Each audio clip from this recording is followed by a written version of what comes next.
So I'm going to start this segment again because I screwed that one up the first time. So this is going to be a Jubilee debate. It's a middle ground one called conservative teen versus liberal parents. They previously did liberal teens versus conservative parents. It's nice for them to see this one switched up. I'm sure we'll have lots of interesting discussion to be had, and I look forward to commenting on the issues provided. I don't know any of these people. I don't know any of the. I've never seen any of these people on social media previously. Although interestingly, they have 3 conservative teens and 4 liberal parents. I guess you just can't find many conservative teenagers nowadays, but there you go. Has no right to tell people what to do with their body. Vaccines. Yeah, I don't think the government has the right to tell you what you want to do with your... Sorry. Okay. I stood here because of vaccines, but I know a lot of you guys probably looked at me like, oh, what about abortion? Now, the thing is, when it comes to abortion, 2 bodies are involved. It's the woman and it's the fetus. The fetus, has a heartbeat, it has DNA. It should have rights. When? Life begins at conception. That's not when the heart's there. Heart to beat starts at 4 weeks. It's not just a clump of cells, it is life. At 21 weeks, it can live outside of the womb. Abortion ends with murder and death. Over 90% of abortions happen within the first 10 weeks. That's still, I think that's not acceptable. But they still have the potential of having life, though. The mortality rate of a fetus getting aborted is 100%. It's going to die when it's aborted. And you're very lucky you'll never have to experience what it's like to have to make that choice. But what if I become a father and, the woman who I got pregnant wants to have an abortion? It's going And I was saying before I restarted this, I absolutely despise abortion debates because everything just kind of whittles itself down to 2 completely polar opposite moral understandings of the issue. So it's really difficult for you to be able to empathize with a person's position because you just come from completely different moral standpoints, right? Now, as I was saying previously too, in that I come from a utilitarian perspective where, all I want to do is reduce the number of deaths. And even if you are somebody who does believe that life begins at conception, so under that understanding that you have, both fetuses and embryos are both humans as well as the person who's carrying that child at the time.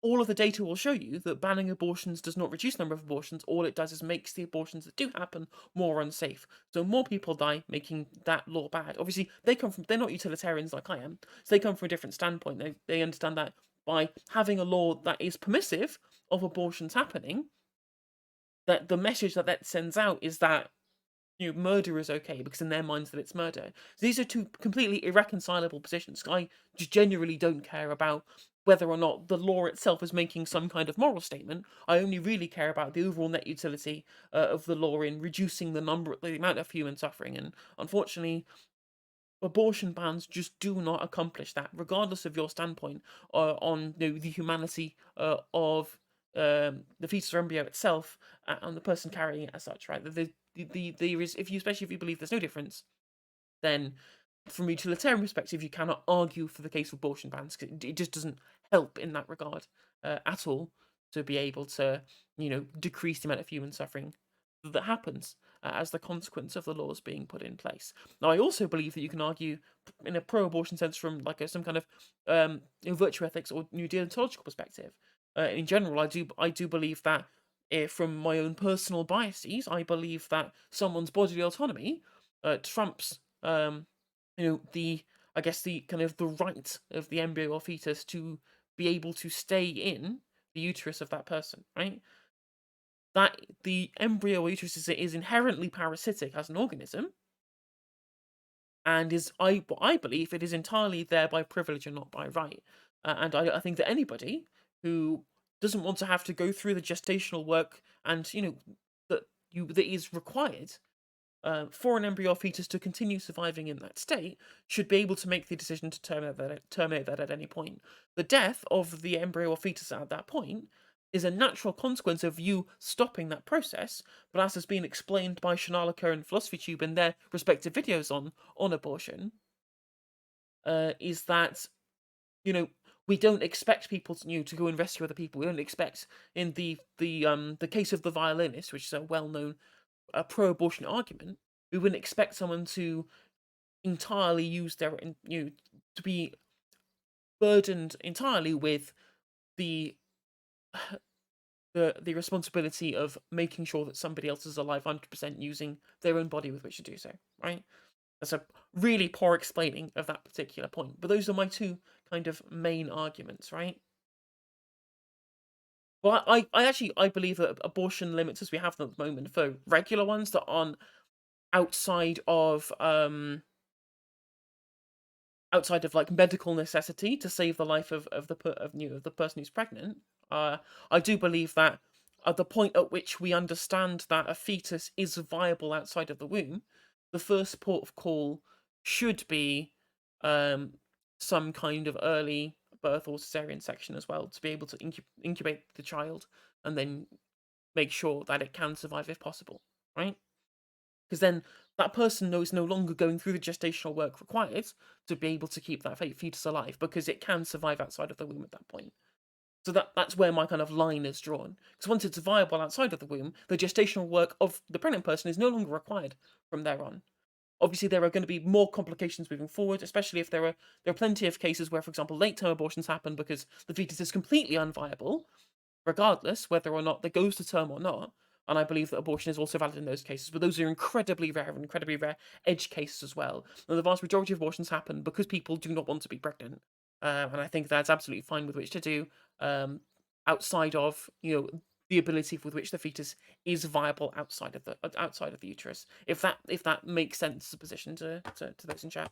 It's going to affect me. You would have a discussion with your partner then and decide what you're going to do and be glad that you have a choice course, to but- even discuss with that partner. Unfortunately, human nature, if you take away the option or the right to do that, then they'll find it another way. And it will be unsafe. And I would don't you have a support the choice. mom? Would you support the mom in that scenario? If the mom had an abortion or the No, mom no, wouldn't? no, if she gave birth. Oh, of course. I would support it. I'd say what you do is a good thing. And No, you no, no, no, support her financially for the rest of her life or for the rest of the baby's life. Are you talking about like, what do you mean me support her? Like as a citizen or? If somebody has a baby, We do have child support and it comes from taxpayer money. There's foster care, there's adoption, there's mothers waiting. those systems are very broken and people all the time are trying to And also, it shows how little people from the right really kind of actually look at this discussion. They say, oh, there's foster homes available, as if there's just not like a huge number of children waiting for foster parents, right? There are a huge number of children waiting for adoption.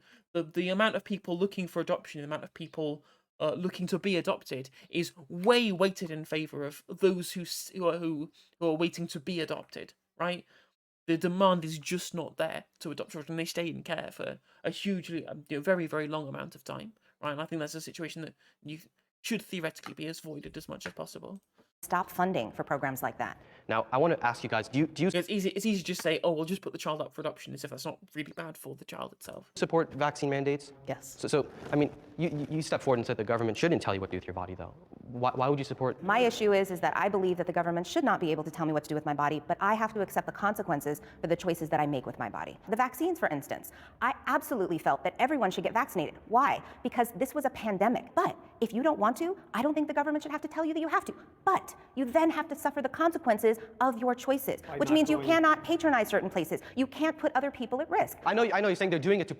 And I think that's my position on vaccines as well. Like, people's like, oh, you hate vaccine passports. I was like, well, there are certain things where vaccination is just necessary. Like, incredibly well-attended events where lots of closely packed people, festivals, gigs, concerts, nightclubs, anywhere like that. I think it should be necessary for everyone to be vaccinated. And in Europe, that's the same thing. I travelled to Cyprus last year, and if you weren't double vaxxed, like, restaurants wouldn't even take you, right? Which is way more than we have, anywhere else. I don't think places like Austria that were fining you for not getting the vaccine, absolutely disagree with that completely. But I think there are certain things, such as people crossing borders, people working in the medical profession, people who, again, and then those highly attended events, which could become super spreader events, I think that's a reasonable boundary with which that you should be required to be vaccinated to enter. But there should be no government mandate at all. Protect us. But the coronavirus has, I think, a survival rate almost 98%, 99%, and we're mandating these vaccines. Why are we not mandating the flu? What's frightening This is coming from a country in the United States where there's literally 1 million people died from coronavirus. To say, like, oh, it's 99%, 98%, safe, it's just like, well, that's translated into millions of deaths, right? I'm sorry, like, you can't just argue away those dead people. to me is that you're equating some minor inconveniences in your privileged life to Why would you assume my life an is privileged? unsupported. But why would you see my life as privileged, though? You don't know my life. I mean, I don't say that about you. Why would you see my life as I mean, privileged? I'm Reed led privileged. that bit. Okay, Vaccines. Why are we not mandating the flu? What's frightening to me is that you're equating some minor inconveniences in your privileged life to Why would you assume my life is an privileged? unsupported. But why would you see my life as privileged, though? You don't know my life. I mean, I don't say that about you. Why would you see my life as privileged? I'm privileged. Okay, that's fine, but why would you see my life as privileged? For one, you're a man. You know, most people commit suicide are men. Most people who work in dangerous workplaces are men. Most people fight in war are men. And who set that system up? Yeah. I'm going to ask the Now, I actually have to go on a bit of a rant here, because I get increasingly frustrated by people who do not understand intersectionality talking about things like privilege and making themselves look like idiots there, right? Where she comes saying, well, you have a privileged life, which is a meaningless fucking statement, because the term itself is comparative. Because if you try and say somebody is privileged, that has so many connotations that doesn't actually have any kind of specific, concrete meaning, because what is privileged to somebody is not privileged to others. But if what it's actually meant to be used for an intersectional sense is to be able to compare and contrast the ways in which certain, axes of privilege intersect, right? That's hence the name, to be able to understand where you lie in society in relation to other demographic groups based upon a whole number of cluster properties of demographics that you are part of, right? You can then use that to compare ways in which you experience certain privileges or not. Just to saying somebody is or isn't privileged it's nonsense, it's meaningless, and liberals will say it all the time without properly understanding where intersectional theory even comes from in this regard, right? So, for example, as I was saying, privilege is obviously a comparative metric, right? You don't just say somebody is or isn't privileged without a huge amount of qualifiers to understand on what axis that is, and which different demographic groups that person is part of, to show where that privilege lies, right? Saying somebody is or isn't privileged as a kind of Boolean statement is just completely nonsense. It needs proper clarification and proper understanding to be able to actually put that in context, right? That's the main issue.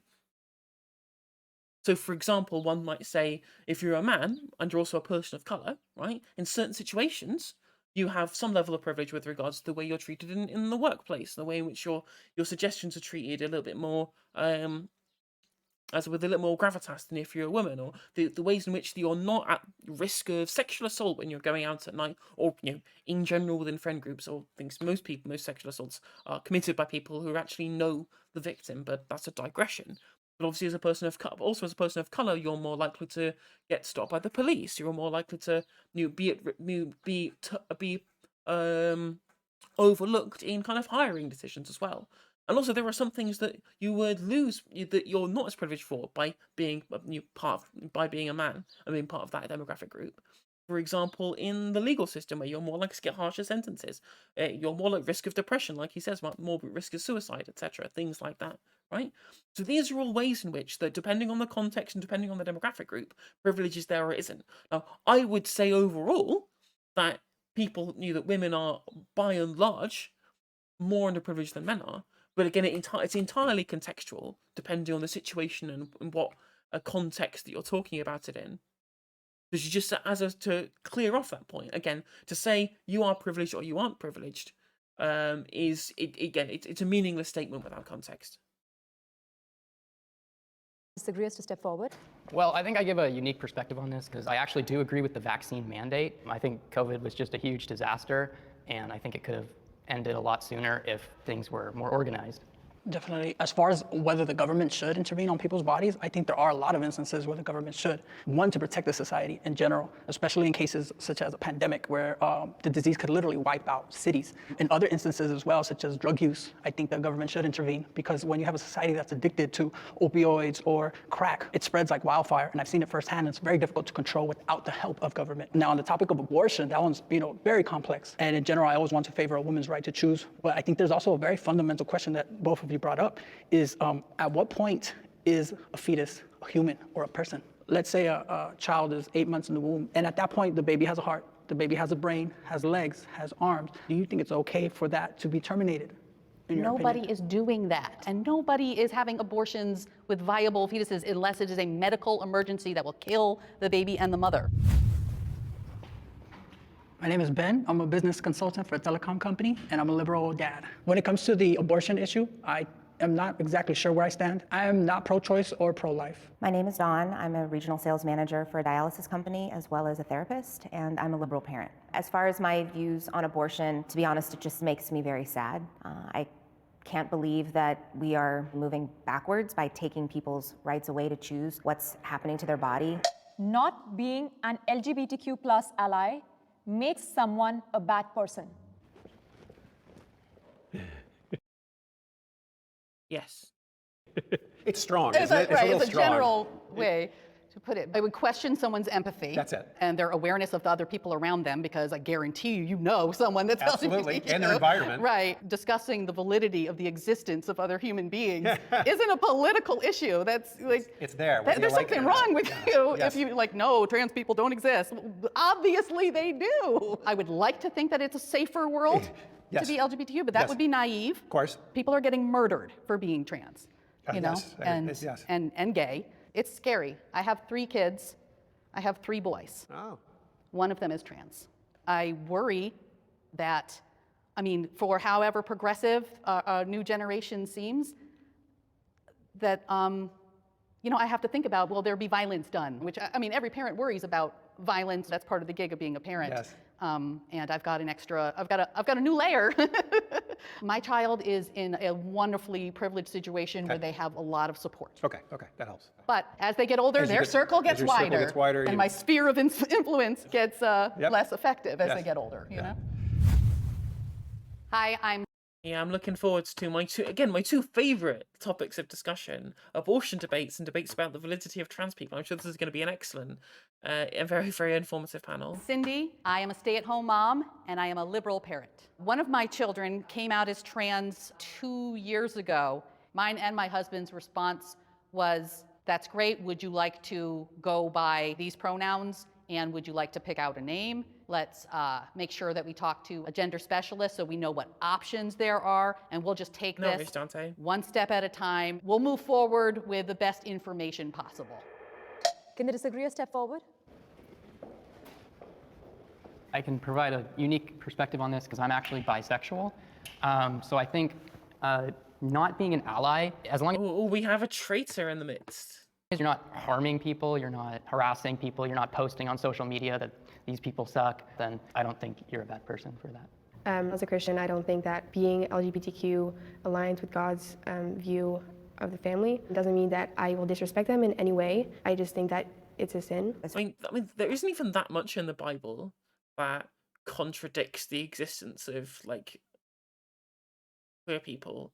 I really think a lot of that gets lost in kind of a lot of mistranslation. And it's in like a couple of I think it's in Leviticus. I always forget which Bible verses respond to which one. Is it Deuteronomy? It's always Leviticus or Deuteronomy. I forget. But there's only like a couple of lines, and a lot of it is open to interpretation based upon which translation you're even reading. So there's so much that there isn't even that much like anti-queer understanding within the Bible as a text, or within a lot of religious texts. For example, from my understanding of that, a lot of that is just a projection based upon whichever cultural norms are trying to be expressed by the religious institutions at the time, or within history, rather than anything specifically with regards to what's actually in any of the scripture. Again, this is far to my knowledge. Again, so it's. And a lot of it's just kind of get passed down, because a lot of religion is just passed down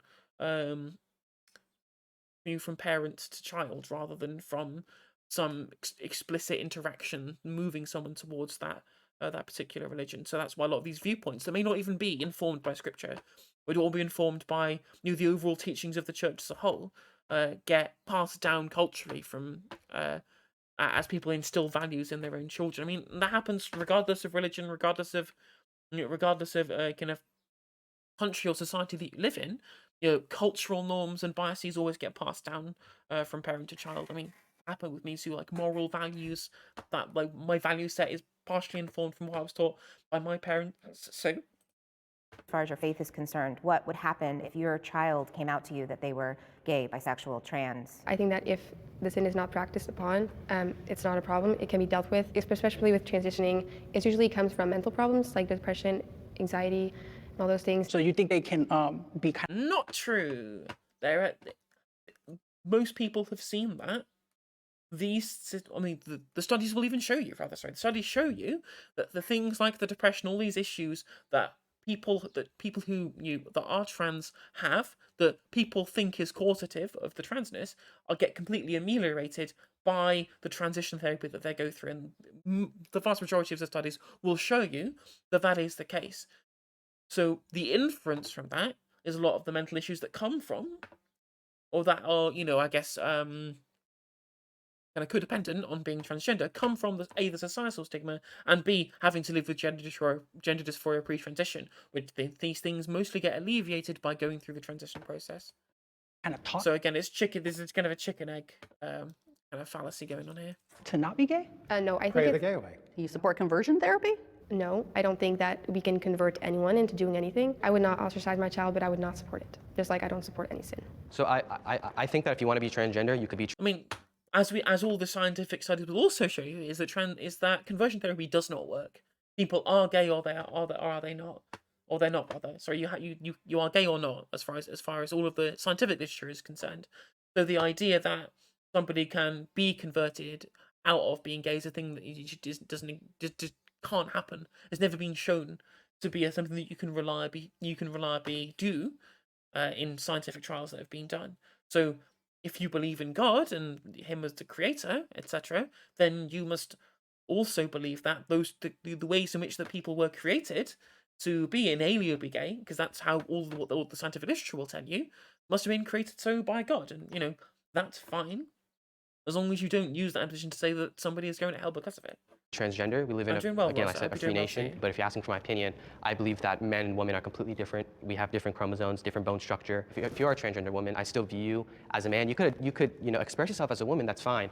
But I don't believe that society should automatically, say that, okay, you're a woman. Let's say, for instance, there's a 18-year. Well, the problem is that the vast majority of the time, society will just say you're a woman regardless. Unless you tell somebody that you're trans half the time, people will just make snap decisions based on the cultural prescriptions that that tie in with the archetype of woman, right? That's the kind of the Butlerian view of gender, I guess, and the gender is essentially what the kind of cultural consensus is about how people perceive you.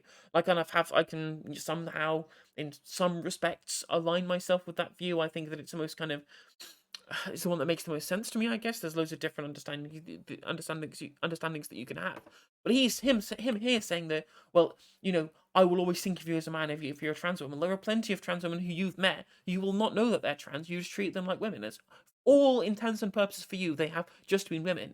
So the point that you've said here is just incorrect. It's just wrong. Year-old biological man, but says that they are a woman now, they still have male genitalia. They could walk into a woman's locker room and show off their male genitalia. I don't agree with that. I don't think that's okay.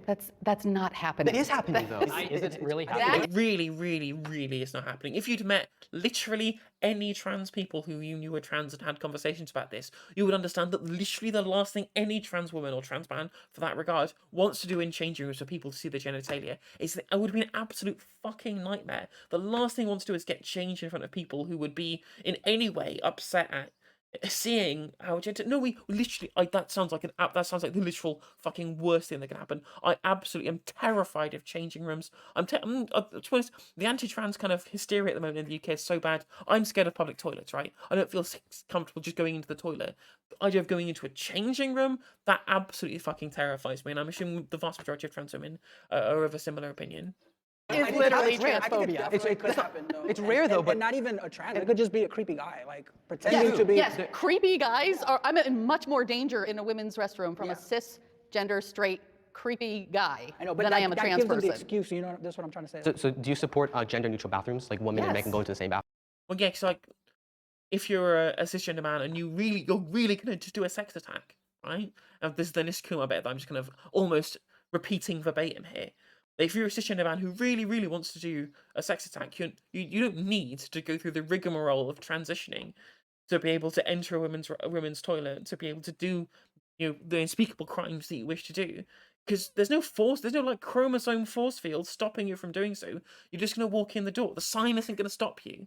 And it over history has previously never stopped them, right? It's only in the minds of J.K. Rowling and whatever fucking detective series is, where she literally has to make up a character who cross-dresses to get into toilets to be able to commit sex attacks on women. Like, it's only in her kind of fucking gnarled mind that this exists rather than in anywhere in real life. bathroom. Do you think that could increase the chances of rape or assault? They already exist. It's interesting that men are only concerned about this rape in the bathroom when we're having a conversation about trans folk. But gender-neutral bathrooms does stem from this idea, though. No, this idea that rape is going to suddenly go on the rise because of gender-neutral bathrooms stems from transphobia. Well, no, actually, I actually disagree. I don't think people are doing that because they think that trans people are going to cause it. I just think they think the proximity of men and women in the same bathroom is going to increase in the likelihood of them happening through increasing the level to which there is the opportunity. And actually, the data shows you that it does. The data does show you that people are more likely to commit sex attacks in gender-neutral bathrooms than they are in gendered bathrooms. But the key difference is that trans women having access to women's spaces does not increase it. So I'm actually in favour of having 3 bathrooms if you want to make it easier, right? That means there is always a space where women can go to avoid having to share bathrooms with men. There's a gender-neutral bathroom which makes it easier for trans people to be able to, go to the loo without arousing suspicion because no one's going to make a snap decision about their gender. And there's just a place for men's toilet as well, so they can go somewhere where they're separated from women, right? That is, again, as far as I'm concerned, the solution with the most utility. I'm Eden, I'm 16 years old, and I'm on the conservative teen side. I think that transitioning does more harm than good, and I think that we are born. You can think that. You can absolutely think that transitioning does more harm than good, but you'd be wrong. Based on literally all the studies, all of the scientific literature will tell you that the vast majority of trans people are happy with their transition. The vast majority of people do not desist. The vast majority of trans people do not detransition, and the vast majority of them, all of the depression and all of the issues that they have with regards to their mental health as being a trans person, all those issues get alleviated by transition therapy. Like, you can think that. You can by all means think that it's going to lead to worse outcomes, but you're categorically incorrect based on all of the studies that we have at the moment. Born in the body that we're given, and we should stay that way. God has created us in his image, and I don't think we should change the way we are. Owning a Again, gun. it's just, again, that's the issue when you have to have a discussion with religious people, because it all comes back down to those base principles, right? It's incredibly frustrating. Again, as someone who has a moral philosophy that is outside of some kind of religious prescription, it's very difficult to have these conversations, and it's why the abortion debates just kind of break down. Because you just have these competing moral philosophies that are completely incongruent. Gun is a basic human right. I absolutely hate hearing about school shootings on the news and just shootings in general. It's horrible. This isn't like, Spider-Man's not going to save people. People have the right to protect themselves. A lot of mass shooters target gun-free zones because they know there's not going to be a person who's going to fight against them or shoot them back. There's a lot of mass shootings at schools, and that's because schools have gun-free zones. I view owning a gun as a right to defend myself. You look at countries that have banned guns in the past, the USSR, Nazi Germany, you look at China under Mao Zedong, they stripped Based in USSR pilled, let's go! Although it's interesting he forgets to mention the United Kingdom and Australia, but I digress. their citizens of arms so they could oppress them. And I think the reason why our founding fathers enshrined the Second Amendment is because they wanted us to protect ourselves against a tyrannical government and to protect ourselves against danger around us too. I think And God, I hate to have to just revert to the kind of Jim Jeffries kind of argument. It's just you're going to make a well-regulated militia to rise up against the government, are you? They have fucking drones, mate. You're bringing a gun to a drone fight. That, the Second Amendment as it stands in the Constitution is just not relevant because it's explicitly there, as he states, to be able to take up arms against an oppressive government or whatever. When, in real terms, you're not going to be able. There's no way in which you would actually be able to do that, right? Obviously, I understand the gun situation in America as it is means that you cannot ban guns. There are more guns than humans. It's not something that is completely viable in any way. I think that things like background checks and banning, obviously, like the Trump ban on bump stocks, and also I would some kind of ban on automatic weapons as well, or reducing them to be able to be used in ranges and things like that too, or things like gun libraries and things like that. These are kind of more practical solutions to the issue of gun violence in the States. But unfortunately, there are so many guns now that if you want to be able to do a mass murder with a gun in America, there's so many of them, you're going to be able to find one if you want to, right? It's not like in the UK and Australia where the gun level is so low you could have that ban, remove them all from circulation because there were so few of them, and then be able to completely remove the the issues with gun violence from happening completely from society, which is what happened in the UK and Australia. But you can't do that not in the United States. You have to have a more common sense solution. But I don't know how, like, any kind of, there are so many guns in circulation already that any kind of legislation that you pass restricting who can buy what or who can hold what is just kind of a fly in the ointment at this point. It doesn't really do much. So this debate is just kind of pointless, really, at this point, because the damage has been done, right? You either have to live in the country where school shootings happen, or you're gonna have to move to a different country. I would prefer the latter. That from a woman's perspective, if as a woman you get into a dangerous situation, for example with a man, having a gun and knowing how to use a gun is the only way that will protect me. Having my tiny little pepper spray won't help me forever. Yep, you're protecting you against someone who has a gun. Get rid of the guns, and neither of you will have a gun anymore. You don't need the gun to protect yourself. But again, obviously, that's not something that you can practically do in the United States, it says. But the argument that she's making is bad, rather than the existence, that the way in which that would apply in modern day America.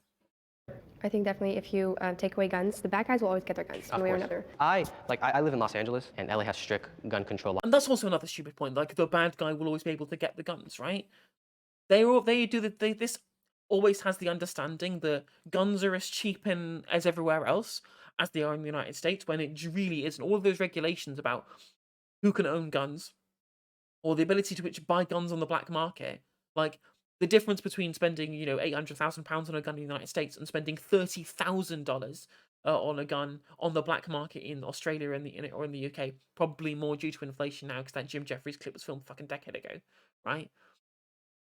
Again, like, the ability with which somebody can access those firearms is heavily curtailed, both by the regulation that's involved and the bans that exist, and the financial barriers that exist because of the fact that you're required to buy your gun via the black market rather than a fucking Walmart. Laws. This is my perspective of it. I think LA has become a more dangerous city, and I feel very unsafe walking down the street just not armed. Crime is on the rise in America, and I think one of the ways to stop crime is by owning a gun. I definitely think that there should be this control in place to who buys guns. You couldn't just be able to go to a store and buy a gun. There should be regulations into who buys guns and who shoots a gun. I actually debated whether or not I was going to sit down because I do believe people have the right to bear arms. I do. My issue is what kind of arms they're bearing. I believe people should get to go hunt, but do you need a semi-automatic rifle to do that? I'll tell you personally, I'm afraid of guns personally myself, but I just think there need to be stricter regulations with it. But the majority of people who die by gunshot are women in a domestic violence situation. So mass shootings definitely don't want automatic rifles. No, on those people who died to gun deaths in the United States, they're mostly suicides.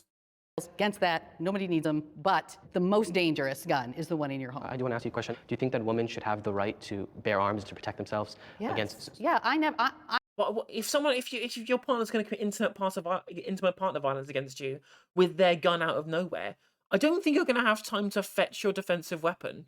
Right? It's the idea of saying, well, I'm a responsible gun owner with my guns in a safe. Where, okay, brilliant. So I'm sure in the situation where you're going to need that, you going through the intricate locking mechanism that keeps your gun safe is going to keep you protected in those situations. I'm not against the right to own guns. The prompt was, do you think owning a gun is a human right? But do you think? And I don't agree with that. In my perspective, I grew up in a gun-riddled neighborhood. I myself am a gun owner now because of the fact that I had to create some type of means of self-defense. So why did you disagree? I disagree because I would prefer not to be. I think it's not a human right as much as almost a necessity for a lot of people. And not everyone. There's a lot of neighborhoods that are very safe, but even in a safe neighborhood, you can be robbed, you can be killed. I've been stuck up several times with a gun to my face, and all I could think of is, man, if I die, it's gonna be because I didn't have a weapon to help protect me. Do you think that we should take away all guns from the entire world? Yes, if there was like a magnet, like Magneto from X-Men, and he just suck up all the guns, I think that would be such a better place. My political opinions have hurt my relationships with friends and family.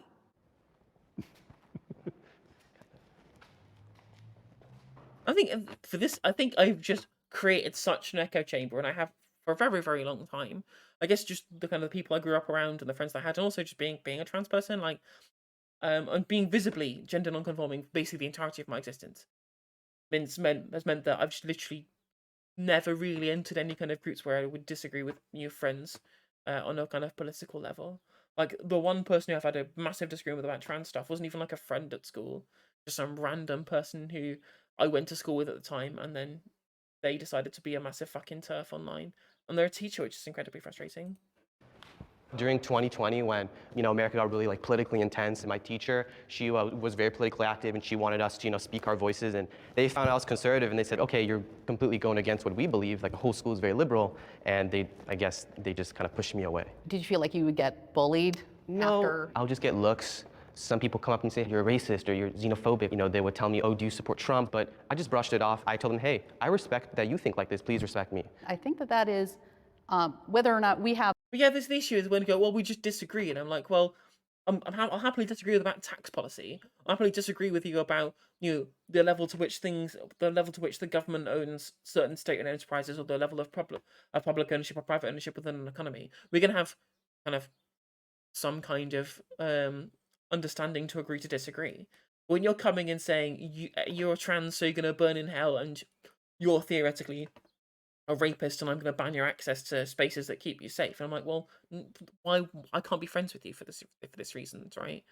The problem is that I think a lot of people on the right believe that their objection to things like basic human rights for queer people, for example, is just a political opinion they have, and politics is a thing that exists in this kind of this ephemeral space outside of everyone else's lives. Whereas people on the left, especially, maybe not liberals, but definitely leftists, will understand that politics shapes all of our lives all of the time, and it never stops. You can't extricate yourself from a political existence, especially not if your existence has been made political by people like conservatives, like for being queer or for being non-white or whatever. Right? These are positions that are inherently political. Your existence is political. So any kind of policy prescription somebody has that affects you, it means that has a profound effect on the relationship you have with that person. And I can't believe that conservatives don't understand where that particular thing comes from. Have the same ideas. I think that is still an admirable quality. Yeah. Despite getting. The thing is, Rosa, the thing with Jordan Peterson's stands is that I think there are just a lot of people who like Jordan Peterson for his self-help stuff. I've met so many people who just say, oh, I watch him for self-help advice about how to become a better person. I mean, I think his self-help advice is basically bottom of the barrel at this point, really. A lot of it is just super, like, lowest common denominator. Just, to stop worrying about things too much, start being a more courageous and risk-taking and honourable person. I'm like, well, sure, I guess that just applies to everybody. Like, these aren't exactly grand lessons of personal development. You probably get better advice from Jordan Shanks, whose channel is much better than Jordan Peterson, even though I have some vehement disagreements with Mr. Shanks. And then a lot of people from there then just get kind of absorb his socio-political analysis kind of by osmosis, and that's where a lot of the issue comes in. Looks or feeling like maybe you don't belong, that you're still, you have your convictions, Yeah. so I can respect that you're convicted. Yeah. I think being liberal, we think of the right as being stuck in the sand. It's interesting to hear that liberals were not having his right opinion. I think that everyone should have their opinion. Well, I think we're talking about issues that aren't a matter of opinion, but a matter of your morality, the value of human lives. I've had to personally block a few people on Facebook, family members, Oh, wow. mostly men that are married to the women in my family. I'm like, hey, this conversation is really getting personal and hurtful, and if you carry on this way, I'm going to have to block you. Were they harassing you? I feel. I really want to debate more boomers. I fucking love debating boomers because, as I've said a lot of times on this channel before, that it's incredibly frustrating that I genuinely have the belief that members of the older generations are people who've gone through huge amounts of life experience. They're wise people who've seen different things, lived through different societies, different cultural paradigms. They've absorbed so much of this, right, over time, and they should be incredibly learned and well-adjusted members of the human race, and they're just fucking not.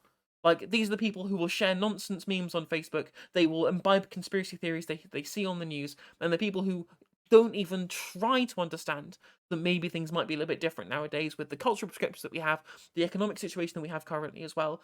I just don't get it. It just doesn't make sense in my brain how these people who I genuinely believe are people who have wealths of life experience to be able to tap into, to have these conversations, who just think that the way the economy works is the way that the economy works in 1982. They think that it's the same world that we live in. I'm like, no, you really, really don't.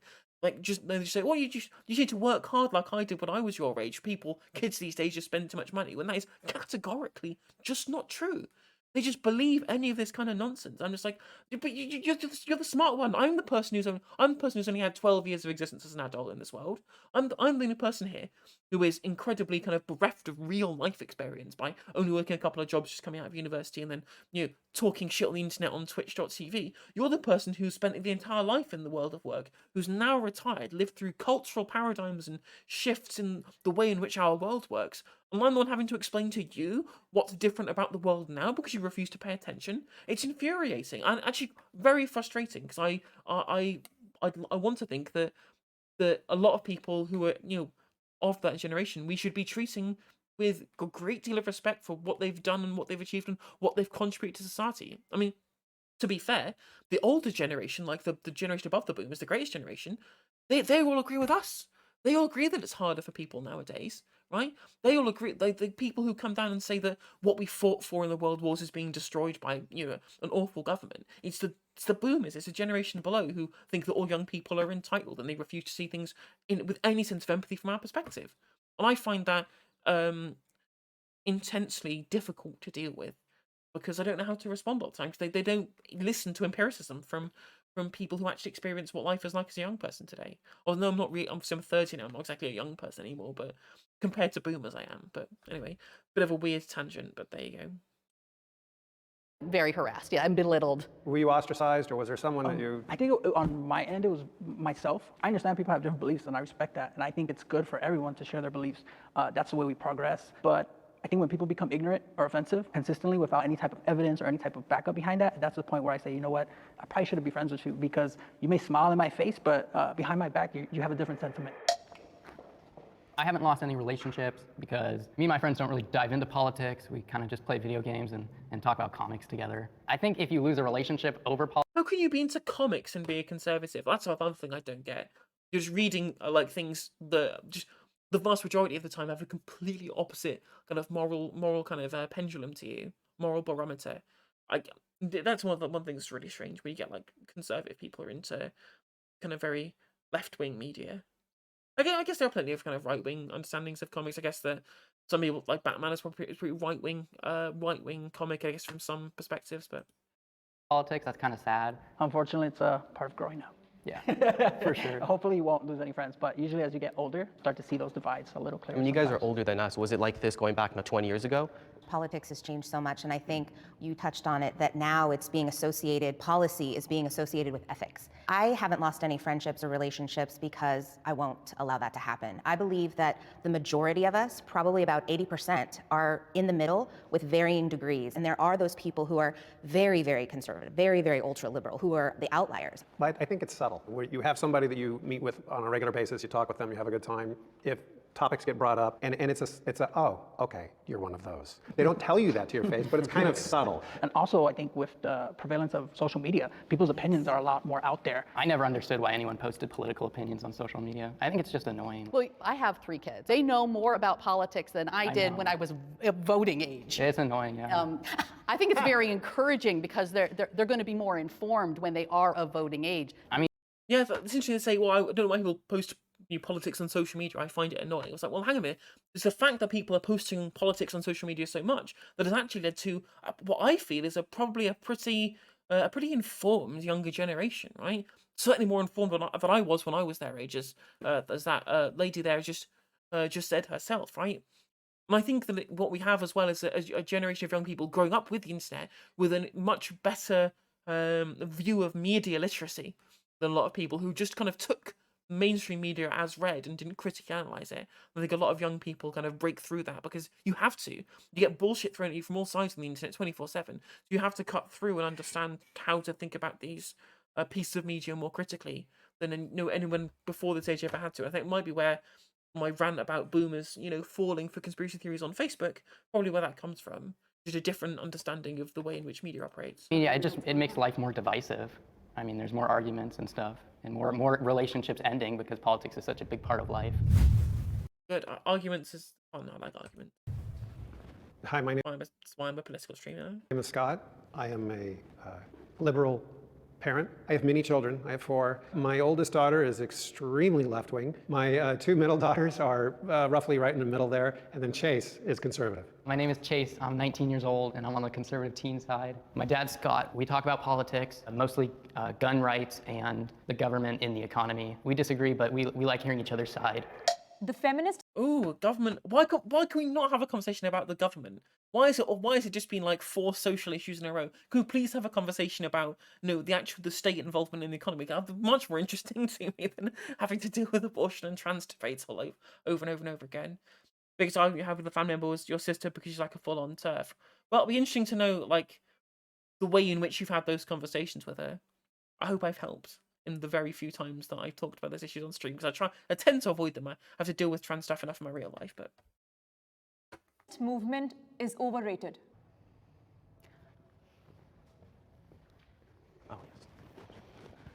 The reason I sat down is because feminism as we know it in social media and the marches is generally run by white women, and we don't have a lot of intersectionality. Margaret Sanger? Margaret Sanger, Yeah, yes. and Susan Gantz? I can't believe the person who was getting intersectionality wrong not 10 minutes ago is now lecturing other people on intersectionality. Susan B. Anthony, total racist. The women that headed up the suffragette movement, they were not inclusive. Of course, yes. And they wanted rights for white women. That's true. And that thread has followed us to be very exclusionary to black women, disabled women. That's not an issue with feminism. That's just an issue with white supremacy and kind of hegemonic white power structures, rather than anything specific to feminism. But I guess it's a way in which you'd expect feminists to behave better with their understanding of intersectionality. But I get frustrated with these kind of critiques where they just say, well, my movement is bad because my movement isn't sufficiently anti-racist enough. I'm like, well, that's not a problem with the movement specifically. That's just a problem with, societies built upon white supremacy, like the United States and the United Kingdom are. And women of color, indigenous women. I don't think that feminism in America is based off racism. The reason why there's more white feminists is because there's a higher white population in America. So generally, there's going to be more white feminists because of that.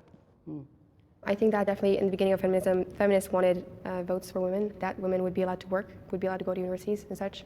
I definitely agree with that, but I think that feminism has gone too far into saying my body, my choice, and saying that women are not all equal. Spin my body, my choice feminism is literally fucking decades. You think it's gone too far now with wanting my body, my choice, as if that wasn't the way in which essentially the feminist movement has functioned since Roe versus Wade? Saying that women are being suppressed by white men and such things.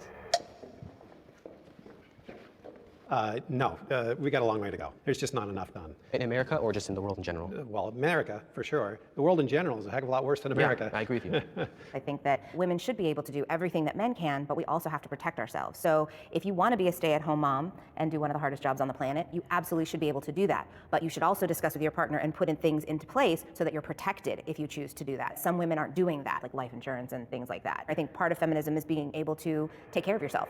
Capitalism is Oh, actually, we've got the capitalism debate. But I think in general with feminism is that I would call myself an intellectual feminist. I believe that, the end goal of feminism is gender parity at the end of the day. And whether or not and from an intersectional perspective, you have to understand the way in which gender paradigms negatively affect both men and women. And I think that's a reasonable definition to call oneself a feminist, right? Not difficult for me. It was a difficult conversation. You explained the facts about identity and stuff to her, but she kept going back to it being an attack on women and women's spaces regardless. I mean, the problem is that the women's space argument doesn't make sense either, because there's no empirical data showing that things would get worse if, for example, self-identification was implemented. When you look at places like Argentina, you look at places like Ireland, places like this where they do have self-ID, and there's been no change in what's new in the societal issues that might correspond to the issues with being trans, etc. There's just no evidence to support the claims that all of the TERFs make, unfortunately. failing our I guess fortunately for me. society.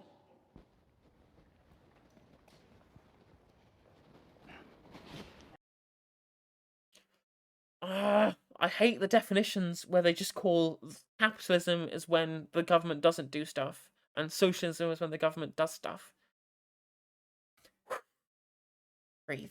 This system that just values production, consumerism until you die doesn't work for anybody but a very, very, very small percentage of billionaires, and it's all baloney. The system is rigged to keep workers working, and the rich just keep getting richer.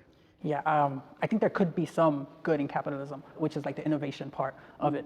But in general, capitalism Because of course, socialist societies have never innovated at all ever once. There's never a thing that's ever happened. definitely sucks from the poor. There's a lot of industries that definitely shouldn't have any capitalism involved at all. The medical field, it's unjust that certain people get better care than other people just because they're more financially well off. Who are they to determine the value of life? The healthcare system creates such profit, and that profit is created off the misery of others, of the illness of others, including the prison system, where you have jails that are privately owned, because at that point, what you have is a hotel, and you want to fill up the hotel. Why would there be a business that profits off of crime? That doesn't make any sense. If you put profit ahead of people, people are going to suffer, obviously.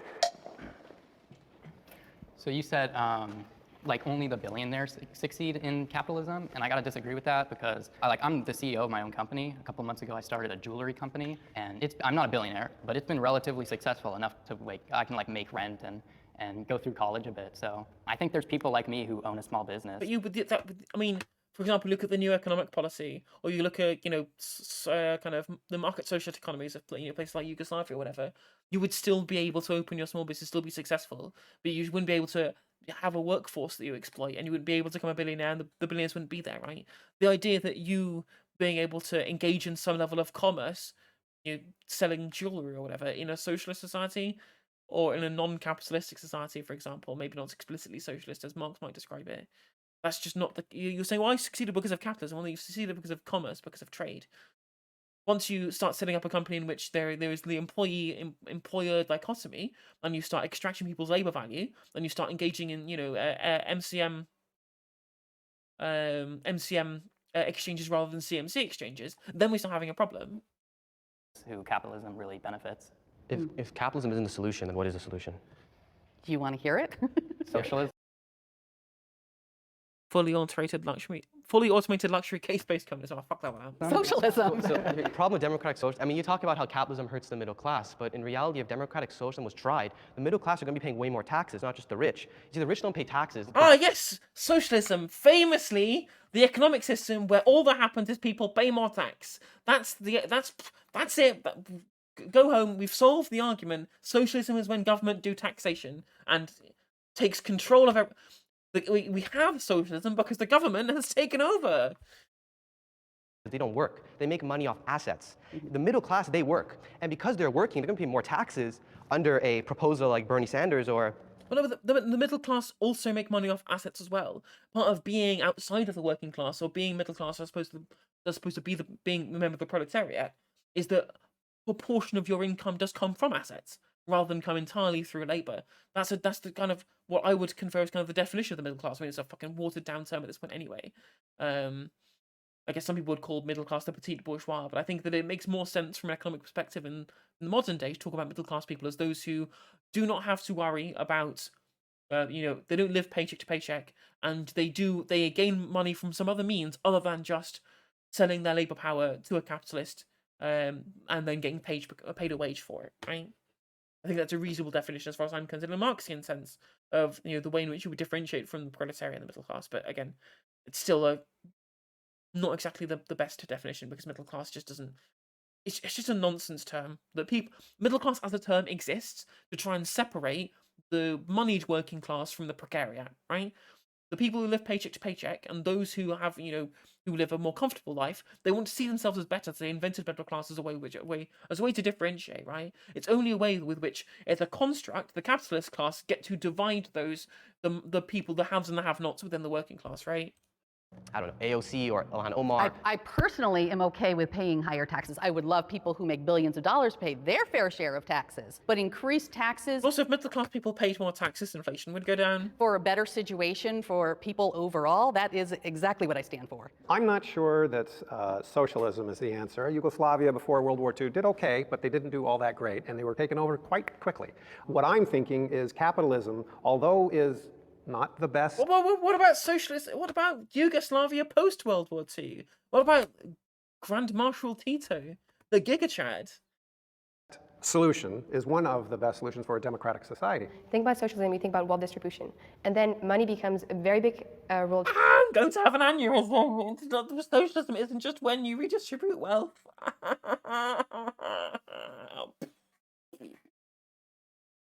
too, because the ones that have less money become envious of those that have more money. And then money is like, it becomes a god because you don't want anyone else to have that money but yourself. Ah, yes, money is definitely not already a god within the competitive economic system of capitalism. That's definitely not a thing. What the fuck is she smoking? The idea that, you know, when the what? And if you, for example, look at the Scandinavian countries, they have a capitalistic market, but they have a socialist wealth distribution. And that's why it works over there. And I personally come from Europe, right. so I have seen that. All right, so she was actually making a pro-social democracy point there. I misheard. I'm an idiot. Please roast me in the comments. So you think that works? I personally don't think that works. I think it takes a lot of money from the rich and from the middle class. Oh, so she was. That was a very strange point that she made. They was like, well, it works in Scandinavia because they have you know socially democratic economies, but that's bad because it takes money from rich people. What? I don't know how to. She was making an incredibly incoherent point there. Maybe I'm just an idiot. I don't know. My name is Nathan. I'm 18 years old. I would like to ask the other side if they believe America is the greatest country in the world. If they disagree with that, I want to know what country they believe is better than America. I do believe it's a blessing and it's a privilege to live in a country that gives you the liberty and freedom and to express who you want to be. The American dream. I have the freedom to die in a school shooting or die because you're poor and can't afford medical care. The freedom with which that you can work forever until you die at the bottom rung of the ladder with no holiday pay and no maternity. Yeah, incredible, really fucking free country there, mate. Is dead.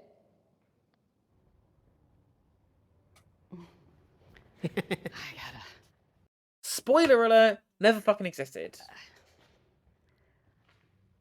I gotta say, I disagree with the phrase American dream, an American dream, for who? You know, the Native Americans we slaughtered, the enslaved people? I mean, this romantic idea that there's this dream is just basically marketing for capitalism. You know, it's very well-funded propaganda, and has it inspired good acts and good people to do good things? Of course, because ultimately, in a large sense, humanity is good. But this idea of the American dream, I think, is, I think the fantasy of it is being torn apart a little bit. And I think that's actually It never existed in the first place, and people are finally looking to see it. exciting because it True, they have to call it a dream because you have to be asleep for it to make sense. 100% true. That's a George Carlin quote, right? opens up room for something better, something more inclusive to grow. I think the phrase is kind of corny. I mean, as the definition they put up on the screen there, we're saying, well, like, the ability for everybody to succeed regardless of social class. I mean, that's just categorically untrue. Your likelihood of succeeding if you come from a family who do not have wealth is like dramatically fucking low. It's like way lower than people who do have money in the first place. And the differential in the level to which there is social mobility is way worse than in social democratic economies. If anything, we'd have to call it the Swedish dream or the Dutch dream, where there actually is the social mobility available for you to go and, you know, generate that that life for yourself. In fact, Sweden has more billionaires per capita than the United States does. And the reason why they do that is because they at least have the ability with which for people to springboard out of the place that they inhabit in society, because more people have access to the basics that they need to survive, because the vast majority is covered by the social democratic state, the welfare state, the high level of kind of unionization where people get paid a more fair wage with regards to the selective bargain agreements that they have, and the way in which the economy is structured with which to ameliorate the differences that come from being born into wealth and being born not into wealth, right? If you really genuinely and truly care about people succeeding in a capitalistic society, you are a social democrat. You should not be an illiberal if you want to see people succeed in capitalism, because the easiest way for the people on the bottom rung of the ladder to succeed is to have a well-funded welfare state, to be able to demarketize the things that have inelastic demand, which otherwise would lead to an uncompetitive market that is worse on people who do not have as much money, as we're seeing with housing and energy in the UK, where these are marketized, and these are the biggest kind of cost of living increases come from housing and energy, which means that the people on the bottom rung, because everyone needs a house, everyone needs energy, right? So people at the bottom rung of that ladder, they pay a bigger proportion of their overall income in these basic needs because the price has been spiraling out of control due to the fact that profit seekers run those industries, right? Whereas if you take them out of the market, you can marketize luxuries or whatever as far as you fucking want, right? And then that's where you get the idea of social mobility from engaging with those markets in a competitive fashion, right? That's absolutely fine. Once you demarketize the essentials and give everyone that basic standard, the way in which you get this larger differential because of disparities in the wealth of the family that you're born into, those become less and less relevant. The more in which you have that kind of fairer starting point due to, the way in which the government or the state gets involved in providing that base level of subsistence to everybody. And I would say that that is one of the successes of social democracy. I'm not a social democrat myself. I am a socialist. I would like to go one step further, but I will concede from a pragmatic perspective that social democracy is 100% better than neoliberalism. And I think you could probably build a reasonably prosperous future by having a social democratic economy. But the idea that someone's like building themselves up in capitalism, I feel like that I kind of have done that a bit with my business. So I don't think it's dead. I do think the American dream is dying, though. The American dream now is not the same as it was 30 years ago. Have a family, buy a home, have a great job, but now it's very difficult to buy a home. I mean, it certainly is worse because of Reagan reforms, because of neoliberalism, because of capitalist intrusions into the government. The economic system that you, on the conservative side here, are advocating for is the reason why this is dying. It's the neoliberal policies that were pushed for by the New Chicago School, by Friedman, Hayek. Means there's all these people, right? All these people who were listened to by Reaganites and Thatcherites of the 80s, who deregulated the economy, who sold off government state-owned enterprises, who allowed the market to entrench itself in things which people need to survive. Right? This is what has killed the American dream. It is your economic system that has caused this downfall and the death of itself, really. It's again Marx incredibly prescient in his understanding of the inevitable way in which capitalism would eat itself. Because one of the main things that drives capitalism from from the perspective of the early capitalists like Adam Smith would be the ability for anyone to be able to succeed. That's probably something that that's the wealth of nations, right? That's the kind of the point that he was making in those books and the way in which capitalism functions, and especially liberal capitalism, right? But unfortunately, Marx was correct in understanding how in which the influence of the capitalist class, I guess, is kind of way in which Gramsci would talk about the cultural hegemony of the capitalist class would then lead to its own downfall over time as things got more and more concentrated. It's there's just the system that they're defending has caused the system that they defend to die. It's circular. Income has not increased compared to the price of a house. I do think it's dying, though, but I don't think it's completely dead because there's a lot of immigrants who are still. 100%, and I agree, Rosa. I do believe that social democracy can be a step towards socialism as long as you have socialists in power implementing social democracy, right? People like Sanders, people like Corbyn, people like Boric, people like the guy fucking Peru. I forgot what his fucking name is, but regardless, right? You can, as long as you have socialists implementing social democratic reforms, then you can use it as a springboard to socialism. The problem that we have in the Nordic countries and things like that is that their most popular parties are social democratic parties. They have no intention of moving past social democracy to a more socialist system. They are just explicitly social democrats, and that's the issue that they have over there. So you have to elect socialists to engage in the social democratic reforms to be able to use that as a reformist mode towards obtaining socialism. As far as I'm concerned, at the very least, I'm happy to be proved wrong. Trying to come to America. America does have the highest immigrant population. 14% of our population are immigrants. We have a lot of people on our southern border, and I think they all want to come to America. Yeah, I think the American dream still exists, and I can speak firsthand because my family came from a third world country. But so does the American nightmare. The people suffering, not just here, but also around the world due to policies, due to exploitation, due to colonization, due to a lot of issues that are directly at hand. Based. To America. So there's a lot of blood on the United States' hand, and a lot of people don't want to leave their home country, but the situations that have been created there are forcing people to leave. Like my mother would have loved to stay in Mexico, but capitalism, unfortunately let's go. due to poverty, which had a lot to do with NAFTA and what happened in 1994, directly caused by the United States, issues that created this migration. So is it a better opportunity here? Yes, my people come here and we send our money back to our ancestors. Would we just like to stay where we're from? Yeah, that would be a much better option.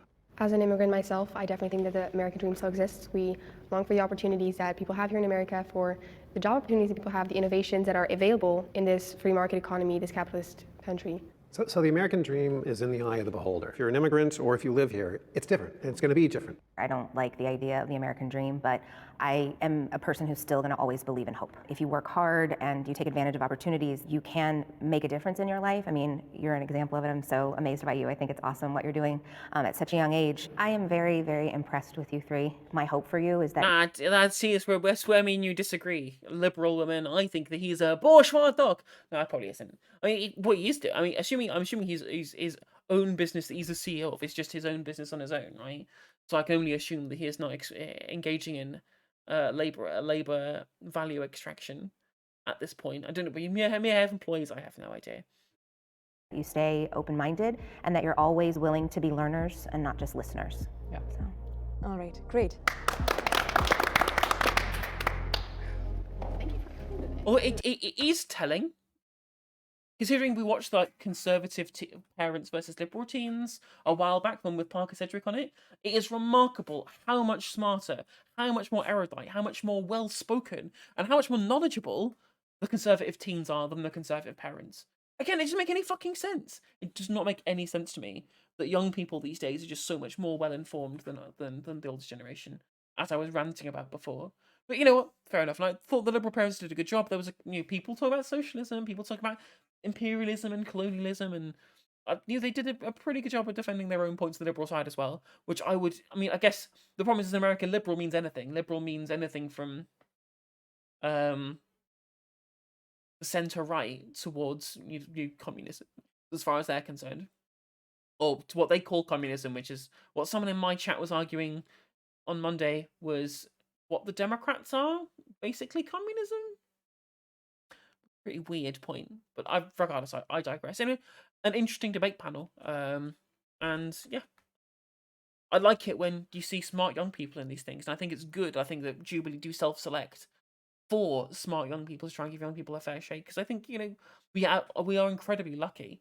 We're in a world in which so many more young people are going to university, so many more young people are engaging in higher education or educating themselves online without going into higher education and becoming imbibing more information in the information age. And that's making an incredibly smart and well read and world weary generation of young people. I think it's really impressive. They certainly have read more and know more than I did at their age. I was pretty ignorant at that age, so very, very impressive from those people. And if I do upload this to YouTube, which I may do, welcome future YouTube viewers. Please do consider liking and subscribing. If you click the bell, it will let you know notifications when I go live and when I upload a video. And if you click my name down there, you'll be able to view more videos on my channel. And if you click those, you'll be able to follow my other social medias. Thank you very much, and I'll see you on the next one.